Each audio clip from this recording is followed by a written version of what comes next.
Greetings. Well, it's fall gardening season no matter where you might happen to be. Now, whether or not fall means you're going to pile leaves on your garden or put a cover crop in and let it sit for the winter, or whether you're out there trying to rapidly gather up all your tomatoes before the frosts kill them. I hear there's some pretty cold weather moving into the upper Midwest and Great Plains and such, so get them brought in, don't lose them. Even green tomatoes are good when they're pickled or fried. Anybody who's never had a fried green tomato, give it a shot. So the fall is definitely on us, and even if you live here in Hawaii and you don't have a stick out there in the mud so you can measure the shadows, so you can tell that it's fall, me here, I get up in the morning, I sit in the front room, and at the longest day of the year, the sun rises right behind a telephone pole. On the shortest day of the year, it rises at a palm tree to the south, and then right about now, it's sitting halfway somewhere right in between there. So I actually have a ruler right out there outside my window that tells me exactly what season of the year it is. And so it is fall. And fall is the time for most of us who are in a climate where we can garden during the fall and winter. Fall is the time where we're going to switch to more cool season type crops that like short day lengths, We don't do a lot of fruiting plants during the winter. I think peas are about the only one I can think of off the top of my head. Most of the crops we're going to raise at this time of the year are going to be leafy type plants, lettuce, cabbage, chard, spinach, or we'll be raising root crops also during this period of time. Things that grow under the ground, carrots and onions and all that, all do really well during the cool season of the year.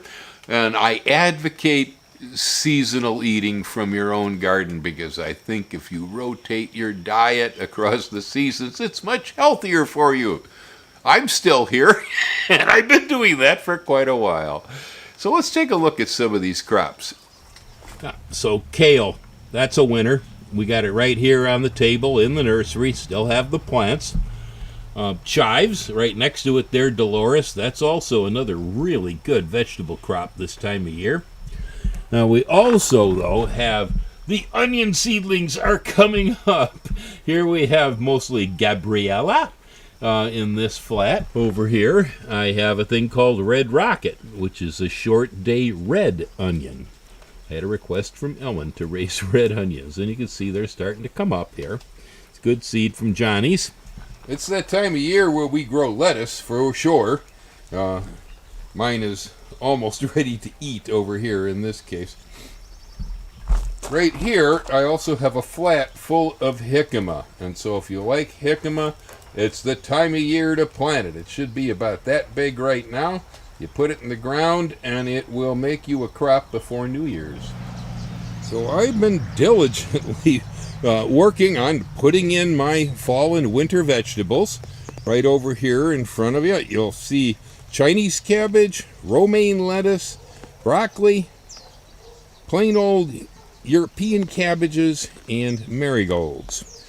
Now the way we do this, you can see there that we've got the straw trash laying on the ground from past crops. I have piles of compost piled on top of the soil that this crop was planted in. What we did was take industrial weed block like this stuff right here, and I had this entire batch over this area for the past couple of months. It killed off everything, and so when I came to put the crops in, I had clean ground, and so all I had to do was just spread compost and manure and stick in my plants, make sure they were wet, and walk away. Over here, this area is preparing itself for the onions that I have in the nursery. As the weeds die under here and the onions size up, I'm going to bring my onion plants out here and stick them in the ground by the same process we used here. This, for me, is probably the best solution I have. You can see how nice these things are growing. Everybody looks happy, healthy. And of course, the marigolds are here because they discourage nematode. And so that's why we have them. They're also kind of pretty. And then yesterday I came out and I put in the red cabbage, which is over here on the right, and more green cabbage that's on the left. Pulled up weeds, put down cardboard for mulch. This area, again, had been covered by weed block. I've got it pulled back for now. Over this way, what we have is sweet potatoes over the top of the weed block. And so I got myself one heck of a big job out here. I gotta go get my sweet potatoes out. And of course, what would a fall winter garden be without snap peas? This is sugar snap, my favorite pea on earth. Peas do not grow well here. They tend to go down to an ocean virus really quick, but sooner or later I'm going to figure out some way to get these things to grow a little bit better. I keep at it. Oh, there you have a quick look at what's been going on in the garden here. If you're living in California, Florida, and other kind of mild coast type states, if you didn't get lifted up and carried away by a hurricane lately, or if you didn't get burned up by a wildfire, or washed away by a flash flood, it's time of year to start to put in some of those crops that like cool weather. So again, it's mostly the list of root vegetables and leafy vegetables. That's most of what we do during this period of year. Really, no matter where you live. Now, it is mild enough here in Hawaii that if I wanted to raise sweet corn right now, I can do that. I have melons out there in the field at the moment. They're working too. We don't have any real tight limitations on, what we can do, what time of the year. Although, for sure, it's a whole lot better to do tomatoes, peppers, and melons here in the summer and to do Chinese cabbage and other cool season vegetables in the winter. The Chinese cabbage will actually fail here if we get a heat wave during summertime.